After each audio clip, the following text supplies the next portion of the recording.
प्रिय विद्यार्थियों, तो आज हम बीएससी फर्स्ट ईयर के लिए फाइल हैंडलिंग के फंक्शंस की वीडियो लेक्चर को आगे बढ़ाते हुए आज मैं आपको दो फंक्शंस के बारे में बताऊंगा, जिसमें पुटसी और गेट सी फंक्शन का एक एग्जांपल मैं आपके सामने प्रोग्रामिंग इन सी की विंडो के सामने पेश करूंगा। यदि आपके घर में सिस्टम है तो आप इस प्रोग्राम को जो आप स्क्रीन पे देख रहे हैं पॉज कर करके आप इसे टाइप करिएगा और ये आपके सामने ही रन हो जाएगा। ये स्क्रीन में जो मैं शेयर कर रहा हूँ ये सी की विंडो है जो आपको डायरेक्ट दिखाई देगी। प्रोग्राम में आपको समझाने की कोशिश करूंगा, साथ में इसमें कौन कौन से फंक्शंस लगे हुए हैं ये भी आपको दिखाई देंगे। तो मैं स्क्रीन शेयर कर रहा हूँ और फिर मैं आपको एज एग्जांपल जो बताऊंगा वो गेट सी और पुट सी का होगा। स्क्रीन मैंने शेयर की है। तो आज हम सी को का एक एग्जांपल इसमें देखेंगे। एक पहले से बना एग्जांपल मैं इसमें बना चुका हूँ। तो आज हमें जो एग्जांपल देख रहे हैं वो गेट सी और पुट सी फंक्शन का है। इस फंक्शन में मुख्यतः तीन प्रकार की हेडर फाइल आपकी लगेंगी: iostream.h, stdio.h और conio.h। तीन हेडर फाइल लगेंगी। iostream.h जो होगी वो फाइल हैंडलिंग फंक्शन के लिए यूज होती है, ये मैं आपको पहले से ही बता चुका हूँ। चूँकि getC और putC फंक्शन ये दोनों फंक्शन जो हैं ये सिर्फ कैरेक्टर हैंडलिंग के फंक्शन हैं, अर्थात ये एक कैरेक्टर को फाइल में लिखते भी हैं और एक दूसरा फंक्शन जो getC है वो फाइल से एक कैरेक्टर को रीड करता है। तो सबसे पहले हम आप फाइल लिखेंगे, उसके बाद पॉइंटर बनाएंगे। फाइल पॉइंटर वेरिएबल से ही हम फाइल को आइडेंटिफाई करते हैं।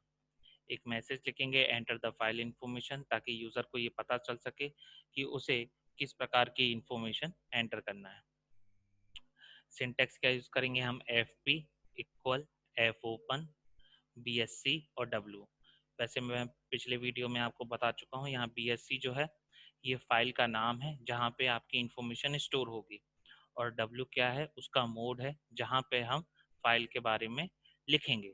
तीन प्रकार के मोड होते हैं, उस दिन भी मैंने आपको बताया था। एक होता है डब्ल्यू जिसमें राइट होता है, एक होता है आर रीडिंग के लिए, और एक होता है ए अपेंड के लिए। तो तीन प्रकार के हम मोड यूज़ करते हैं।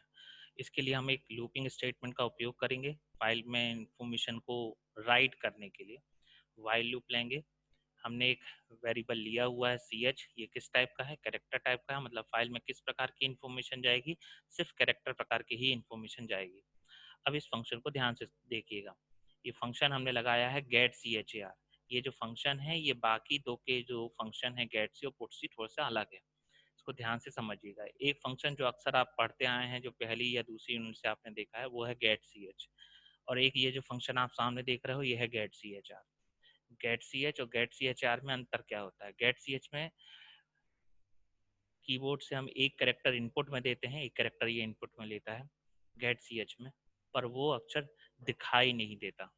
और गेट सी एच आर में जो कैरेक्टर हम लेते हैं वो स्क्रीन पे हमें दिखाई देता है। दोनों में बेसिकली सिर्फ एक ही चीज़ का अंतर है, गेट सी एच में हम जो भी कैरेक्टर लेते हैं वो दिखाई नहीं देता, और गेट सी एच आर में हम जो भी कैरेक्टर देंगे वो दिखाई देंगे। जब मैं आपको टाइप करूंगा तो आपको वो अक्षर भी दिखाई देंगे। तो ये कब तक करेक्टर लेना है, जब तक ये एंड ऑफ फाइल ना जाए। ई ओ एफ का मतलब होता है एंड ऑफ फाइल, मतलब हम फाइल को जब तक सेव नहीं कर देंगे। यहाँ पे फाइल को सेव करने के लिए आपको आखिरी में कंट्रोल के साथ जेड की बटन दबानी होगी, जिससे आपकी फाइल जो होगी वो सेव हो जाएगी।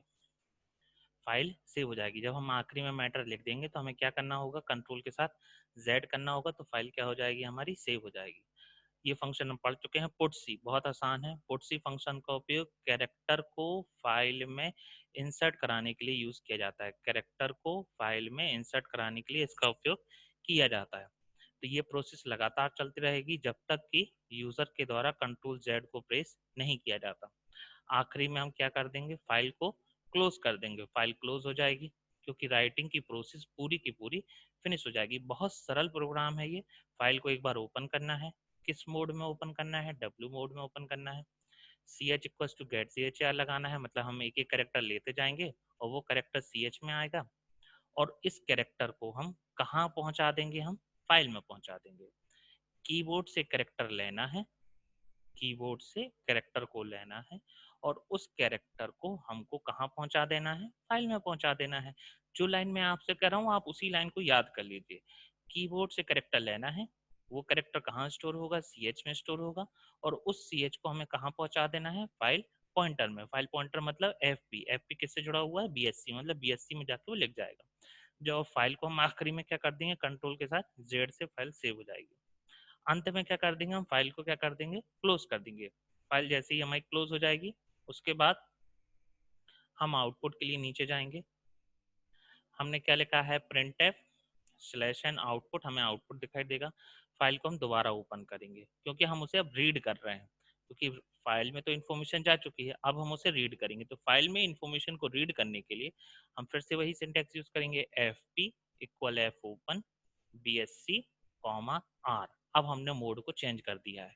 सबसे पहले आपने ध्यान दिया होगा, जब मैं ऊपर इसको आपको लेके जाता हूँ, जब हमें फाइल में कुछ लिखना था तो हमने कौन सा मोड यूज किया था, W मतलब राइट, सिर्फ लिखने के लिए। अब हम कौन सा मोड यूज कर रहे हैं, R, मतलब अब हम फाइल से रीड करना चाहते हैं। फाइल से यदि हमें रीड करना चाहते हैं तो किस प्रकार करेंगे, देखिए फिर से एक लूपिंग स्टेटमेंट लगाएंगे, वाइल का लूपिंग स्टेटमेंट लगाएंगे, ch = getc fp।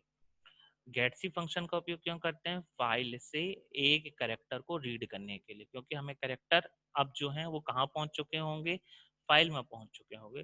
तो फाइल से एक कैरेक्टर रीड करने के लिए हम गेटसी फंक्शन का यूज करते हैं। तो गेटसी फंक्शन की सहायता से हम जो जो एक एक अक्षर पढ़ते जाएंगे और वो अक्षर कहाँ स्टोर होंगे, CH में होंगे। ये प्रोसेस कब तक चलेगी, ये प्रोसेस चलेगी एंड ऑफ फाइल तक। मान लीजिए लिखा है this is a car, file में लिखा हुआ है दिस इज अ कार, तो प्रोसेस स्टार्ट होगी T से, अगला अक्षर क्या होगा, H, फिर क्या होगा I, फिर क्या होगा S, फिर आ जाएगा स्पेस। तो दिस इज अ कार मतलब उसे फाइल के पॉइंटर को कहाँ तक जाना होगा, R तक जाना होगा, CAR तक, R तक। R के बाद तो कुछ लिखा नहीं था, तो R के बाद क्या आ जाएगी, एंड ऑफ फाइल आ जाएगी। उसके बाद रीडिंग की प्रोसेस क्या हो जाएगी, टर्मिनेट हो जाएगी। जो जो करेक्टर वो पढ़ता जाएगा वो किसके अंदर स्टोर होगा, CH के अंदर स्टोर होगा, और उसे हम प्रिंट कहाँ प्रिंट कराता है, मॉनिटर में प्रिंट कराता है। तो जो जो करेक्टर फाइल से आए थे वो हमें स्क्रीन पे दिखाई देने लगेंगे, मतलब हम %C से उसे प्रिंट करा देंगे। अंततः हम फाइल को क्या कर देंगे, क्लोज कर देंगे। फाइनली गेट ch बहुत सिंपल प्रोग्राम था। एक बार फाइल में लिखना है, जब फाइल में डेटा लिख जाएगा उसके बाद मैटर सेव हो जाएगा, और उसके बाद उसे कौन सी प्रोसेस में करना है, रीड करना है। फाइल को रीड करने के लिए कौन सा फंक्शन होता है, गेट सी। और फाइल में डेटा लिखने के लिए कौन सा फंक्शन यूज होता है, पुट सी। पढ़ने के लिए गेट सी और लिखने के लिए पुट सी। कीबोर्ड से यदि हमें कोई करेक्टर लेना है तो हम फंक्शन यूज करेंगे get C H A R. Get C H R में जो भी करेक्टर लिया जाता है वो दिखाई देता है, वो आप अभी देखोगे ही। अब मैं इसका आउटपुट आपके सामने दिखाता हूँ। इसे मैंने कंट्रोल के साथ F9 किया, ये प्रोग्राम रन हो गया। तो एंटर द फाइल इन्फॉर्मेशन ये दिखाई दे रहा है, साथ में कर्सर भी दिखाई दे रहा है।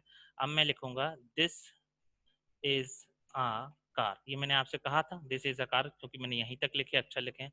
और अब मैं यहाँ पे कंट्रोल के साथ जेड प्रेस करूंगा। कंट्रोल के साथ जेड प्रेस नहीं करेंगे तो फाइल सेव नहीं होगी। फाइल को सेव करने के लिए हमें क्या प्रेस करना पड़ेगा, कंट्रोल के साथ जेड। तो हम कंट्रोल के साथ मैंने जेड जैसे ही पढ़ेंगे तो एक ऐसा आइकन आ जाएगा, उसके बाद आप एंटर प्रेस कर दीजिए। तो देखिए आउटपुट क्या दिखाई दे रहा है, आउटपुट हमें दिखाई दे रहा है दिस इज अ कार। मतलब फाइल में इंफॉर्मेशन कौन सी गई थी, दिस इज अ कार, और दिस इज अ कार हमें दिखाई दे रही है।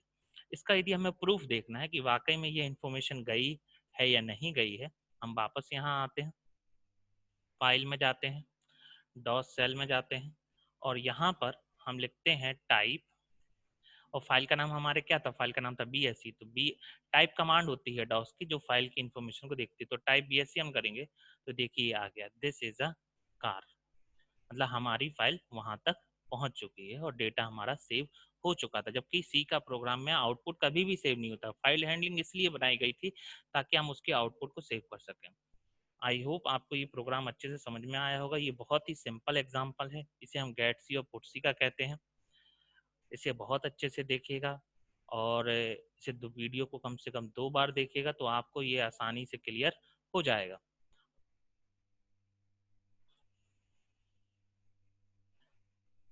अब मैंने सी की विंडो को वैसे बंद कर दिया है, स्टॉप शेयरिंग कर रहा हूँ मैं, और मैं रिकॉर्डिंग को भी